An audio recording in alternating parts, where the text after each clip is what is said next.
married my wife and I thought our life was great. Then she invited some friends over and I learned how she really felt about me.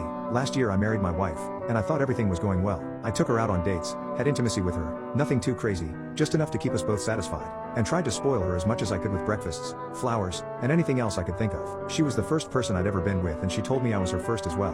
That made our bond special, and I eventually decided to put a ring on her finger. Fast forward to the other day when I realized things weren't as perfect as I thought they were. My wife had invited some of her girlfriends over for wine and gossip. I was the only man in the room, but I did my best to fit in. After a couple hours of drinking I pretended that I was getting too drunk and went to sleep. I wasn't having a bad time or anything. I was just uncomfortable being the only guy around for girl talk and wanted an excuse to let my wife socialize with her friends without me around. At some point during the night I woke up and went back downstairs for some water. My wife and her friends were still up, but by that point they were so wasted that they could barely sit up straight. While I grabbed a glass of water I realized that they were talking about me, and the things they were saying were less than flattering. One of her friends was going on about how I was weak, submissive and wasn't a man, and how she felt bad that my wife had to wear the pants in our relationship when that wasn't her job.